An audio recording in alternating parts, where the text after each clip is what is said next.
Yahoo! Hello, hello, hello mga masters! And of course, ang ating mga ka-G, welcome sa ating January 13th. All about G, our daily vlogs. Ang ating green iguana na si G ay super relaxed po ngayon. Time check, it's 7:20 ng umaga. At bago pa tayo pumunta ng work, ay tayo po ay magbibideo muna kay G natin. Siyempre, routine natin yan. At ano yan, habang po nagpapainit po si G at ako'y nagpe-prepare din papuntang work, ay kukunan natin ng video si G. So, anong balita sa ating lahat dyan, mga masters at mga ka-G? Maraming salamat po sa inyong love and support. At taos-puso po talaga akong nagpapasalamat sa inyong lahat. Dahil po, ito po ay isa sa mga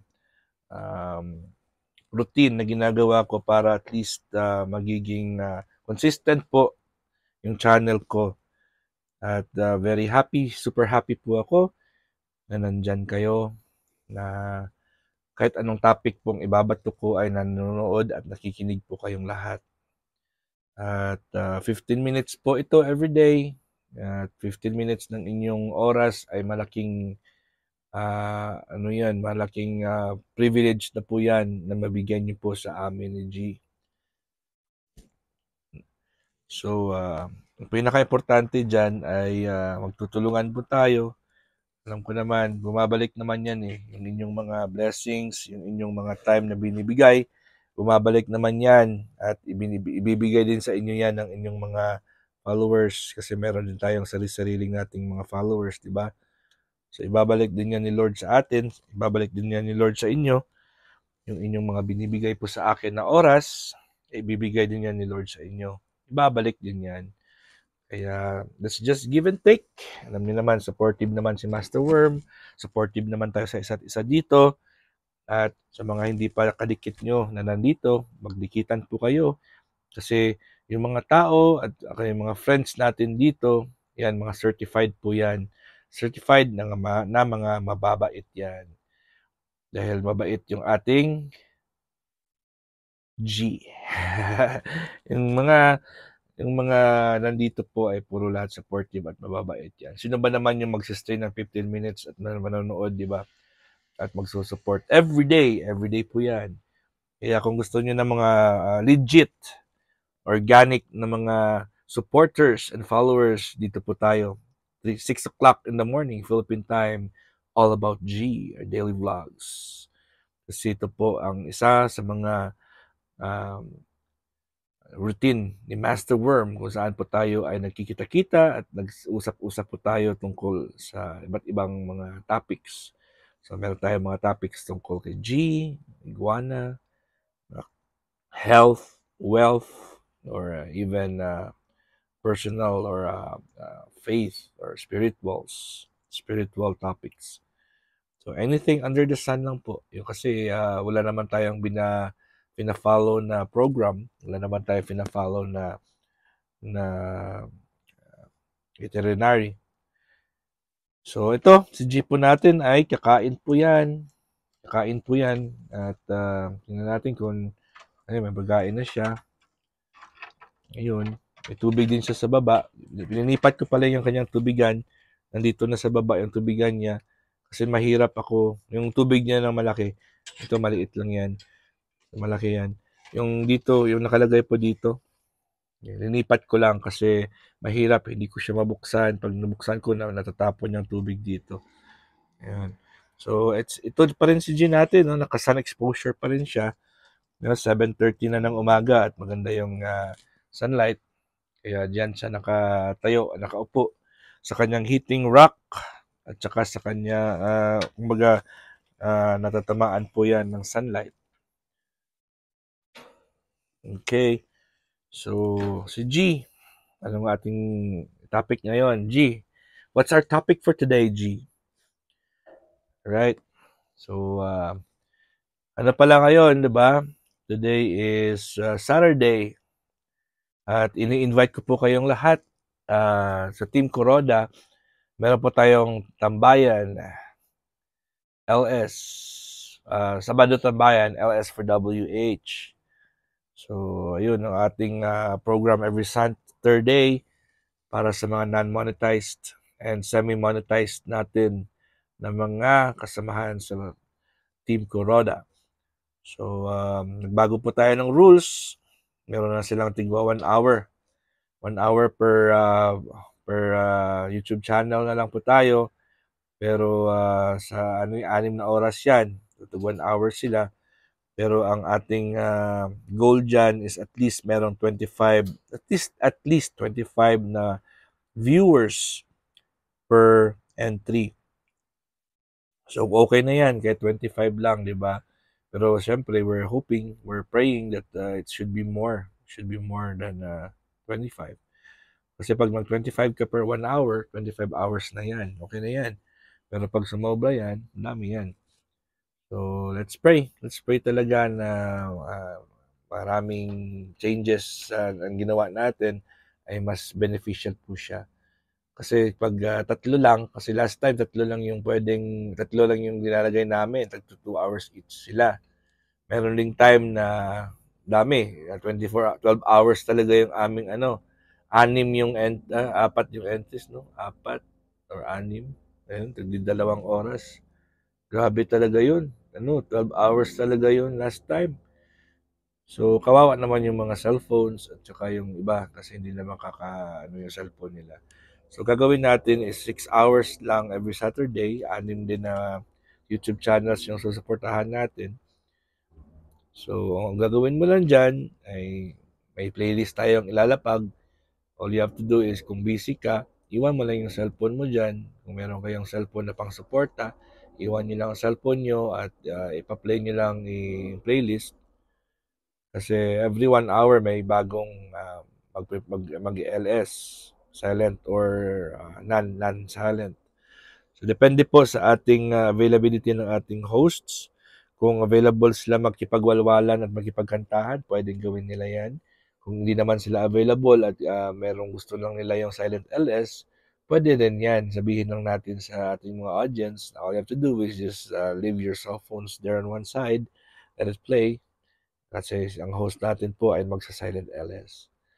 So, ayun yung ating 2024 na kasi ika-8 na natin ito 8 na sa Sabado Tambayan. So, yung 7 ay nangyari po yan for the past weeks, the past Saturdays, at pine-perfect po natin. So, ako po ay personally na nag-iisip kung ano po yung magagandang programs para maano din natin yung ating mga kasamahan sa Team Kuroda. Kasi alam ko naman, pwede naman tayo. Meron naman dyan ibang channels, ibang mga ibang YouTubers, or ibang mga nagbi-business na pwedeng bilhin yung inyong mga WH. Di ba? Pwede yan, di ba? Pero mas maganda talaga pag organic at saka personal yung gumagawa, yung nagbabantay talaga at nanonood ng inyong mga shows, inyong mga live streams. Kasi yan ay legit po yan. G, gumalaw-galaw ka naman, G. Ba't di ka gumagalaw? Ano ba nangyari? What's happening, G? You have to move because you're not a statue. Are you a statue? Oh my gosh, G. Nakikinig po siya. Sabi niya, mag-join daw siya sa Sabado Tambayan ng Team Kuroda. Okay, so yan po yung ating programs for this for this year. At hopefully po ay magiging beneficial po sa lahat ng mga participants. At tinatawag ko rin yung attention ng ating mga kasamahan sa Team Kuroda na kung maaari po ay mag-participate po tayong lahat. Mas maganda kasi pag lahat po tayo ay nakatutok kasi sabay-sabay nating pag-graduatein yung ating mga kasamahan. So, yung aking suggestion po ay mag-focus muna sa mga naka 3,000 up na mga WH. 3,000 up kasi 4,000 yung ating WH para mag-monetize na merong ads. Pero 3,000 pwede na mag-apply. So marami na tayong mga kasamahan dyan na 3,000 up na yung kanyang WH. So, yun ang suggestion ko. Sila muna yung unahin natin hanggang sa umabot sila ng 4,000 para hindi naman sayang yung efforts natin. Kasi pag unahin natin or isalang natin or ipa-LS for WH po natin yung mga mabababa pa yung WH. Sayang oras kasi yung ibang mga members natin na malapit na nadidelay din. So sila muna yung priority. And then pag merong mga vacant slots, pwede natin ilagay ang ating mga ibang members na malayo pa sa 3,000. At wala naman tayong limit sa Team Kuroda. Anytime naman po ay pwede silang mag-live stream sa araw-araw. Basta yung importante lang yung Sabado ng Bayan, yan yung LS for WH ng Team Kuroda, ay yun yung official, kumbaga required, supposed to be required po ang lahat ng team members ng Team Kuroda na tumutok dyan. Pero syempre, iba-iba naman yung oras natin. Hindi naman natin kontrolado ang lahat ng ating mga members. Yan kabait yung ating team. Hindi po tayo namimilit. Pero syempre, diba, ano yan, give and take lang naman yan. So, balang araw, pag ikaw naman yung may kailangan na nangangailangan ng tulong, kung bibigay ka ng tulong, edi tutulungan ka rin. Mabilis din yung tulong sa'yo. Hindi lang man yan magagaling sa tinulungan mo, kundi may law of give and take po tayo. The law of giving. Pag ikaw ay bumibigay, ikaw ay makakatanggap. Pag ikaw ay nakakatanggap, dapat po ikaw ay magbigay. Yun yung ating adikain po dito sa Team Kuroda. Wala po tayong pressures. Magkakaibigan po, pamilya pong turingan natin dito. Pero syempre, pag meron tayong mga nakikitang kung minsan, hindi naman lahat, pero meron tayong mga circumstances, tatawagin nating circumstances yan. We're not gonna point out a person, but we're gonna talk about the behavior. So yung behavior lang, hindi po yung personal na tao yung ating pag-uusapan.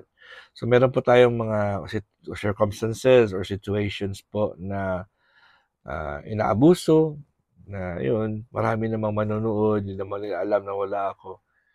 Pero syempre, pag magiging habit po yan, mafe-feel naman yan ng mga members natin. Alam nila, uy, dito nagsusupport, hindi ko yan nakikita.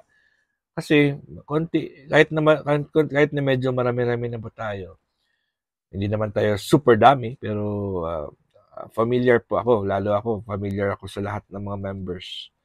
Halos lahat ng members po ay personal ko pong nakakausap. So, yun yung pinaka-importante dyan. So, give and take lang po tayo. Kung ano po yung binibigay mo, ay siya rin ang ibabalik sa'yo. 10 times pa yan. Basta in good intentions po yan. So, this is not only pertaining to the program na sa Badot ng Bayan. Yan yung pinaka-importante natin gawin sa buhay natin. Diba? So, magbigay lang po tayo. Bigay. Wag lang po kayong, wag niyong isipin na kailan ba ito ibabalik? Sino ba yung magbabalik nito? Kaya ba na ito ibalik ng taong binibigyan ko? Huwag nating isipin yung mga ganyan. Okay, let God and let go. So, pag nagbigay ka, dapat taos puso mong ibibigay yan. Forget about it and move on. You already gave it. So, just move on. Huwag mo nang intindihin, huwag mo nang questionin kung sino ang babalik sa iyo niyan. Wala yan, hindi pwede yan. Kasi when you give, you have to let it go. Yung energy mo, nasad mo na po, let it go. And one day, one time, in God's time, babalik yan, tenfolds. Hindi mo lang alam kung kanino manggagaling yan. Kasi yan is element of surprise po yan. At syempre, wag mong pilitin na yung tao na bigyan mo ay basta binigay mo, ha. Pero pag binayaran yan, which requires services, yun talaga magre-require ka.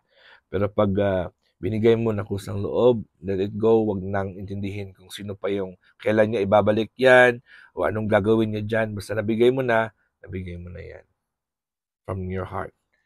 Alright mga masters, hindi na po tayo tatagal, ha. Hanggang dito lang po tayo.